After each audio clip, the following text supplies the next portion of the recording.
ইমানদার মুসলমান কখনো সুদ খাইতে পারে প্রত্যেকটা গ্রামে গঞ্জে শহরে বন্দরে সব জায়গায় সুদের ব্যবসা। সুদের ব্যবসা খেয়ে আপনি বাড়ি নির্মাণ করবেন, সুদের টাকা দিয়ে আপনি ঘরে এসি লাগাবেন, সুদের টাকা দিয়ে অফিস সাজাবেন, সুদের টাকা দিয়ে নামি দামি গাড়িতে চড়বেন। আল্লাহর নবী কো লা ইয়াদখুলুল জান্নাতা লাহমুন নাবাতা মিনাস সুহতি ওয়া কুল্লু লাহমিন নাবাতা মিনাস সুহতিন নারু আওলা বিহি।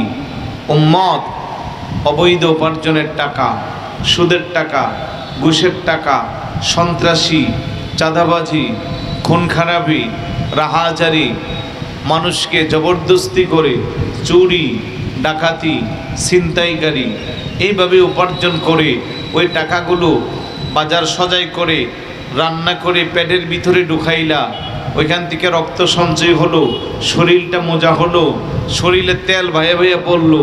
তোমার এই মোটা তাজা শরীরের জন্য অধিক উপযুক্ত স্থান হইল জাহান্নামের আগুন। জোরে বলি না নাউজুবিল্লাহ। এখন সিদ্ধান্ত আপনি নেবেন, আপনার পরকাল লম্বা সময়টাকে যদি আপনি জাহান্নামে জ্বালাইতে চান তাহলে আপনি সুদের ব্যবসা করেন। আর যদি মনে করেন যে না, অল্প কয়েকদিনের দুনিয়া, একটু কষ্ট করে যাই, পরকালটা যেন লম্বা সময় জান্নাতে যাওয়া যায়, তাইলে সুদের ব্যবসা আপনাকে ছেড়েই দিতে হবে। কথা বলেন ঠিক না? এখন তো সুদের ওয়াজ করা হুজুররা বন্ধ করে দিছে। গত 1 বছর যাবত অনেক হুজুররা উল্টাইতেছে। ইতিপূর্বে যারা সুদের বিরুদ্ধে মাঠ গরম করত, ওরা এখন একবারে বন্ধ করে ফেলছে। জানি না কেন করছে। আল্লাহ সবাইকে সঠিক বুঝ দান করুক।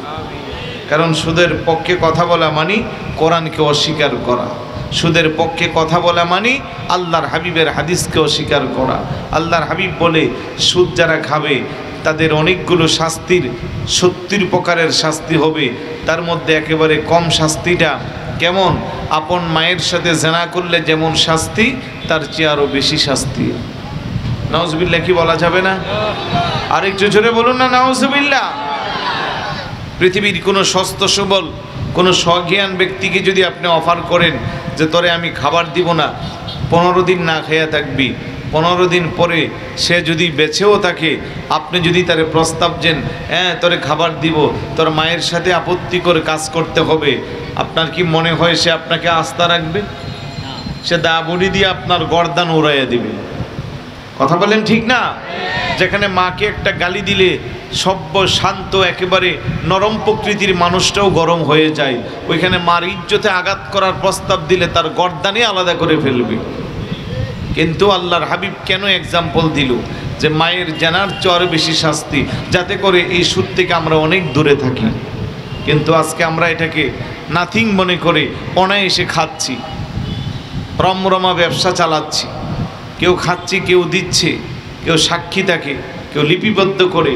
আল্লাহর হাবিব বলে মান আকালার রিবা অমুকিলাহু অকাতিবাইহি অশাহিদাইহি ফাহুম সাওয়াউন। যারা সুদ খায় আর যারা সুদ দেয়, যারা সাক্ষী থাকে, যারা লিপিবদ্ধ করে, সবাই একই পাপের পাপী, একই গুনার বাগী। বড় করে বলি না নাউজুবিল্লাহ। আপনি সুদের টাকা দিয়া সুন্দর জামা কাপড় ক্রয় করলেন, দামি দামি কাপড় পরে এবার মসজিদে নামাজ আদায় করলেন, 5 ওয়াক্ত নামাজ পড়লেন, সমাজের সবাই জানলো আপনি খুব নামাজি, বছরে বছরে হজ করলেন, দান সদকা করলেন। আল্লাহর আদালতে আপনার 2 পয়সারও কোনো মূল্য, আপনার এই নামাজ কোনোটাই আল্লাহর দরবারে কবুল হবে। রাসূলুল্লাহ বলে মানিশ তারা সাউবান বিআশরাতি দারাহিম ওয়া ফীহি দিরহামুন ওয়াহিদুন হারামুন লাম ইয়াকবালিল্লাহু মা দামা আলাইহিস সালাহ। উম্মত, 10 টাকা দিয়ে কাপড় ক্রয় করলা, 9 টাকা তোমার গামের ভেজা পরিশ্রম 100% হালাল, আর একটা মাত্র টাকা হারাম। ওই 1 টাকা হারাম, 9 টাকা হালালের সাথে মিশ্রণ হয়ে এখন সবটা তোমার জন্য হারাম হয়ে গেল। ওই কাপড় দিয়ে তুমি যতই নামাজ আদায় করো, আল্লাহর আদালতে আল্লাহর দরবারে তোমার কোনো নামাজ কবুল হবে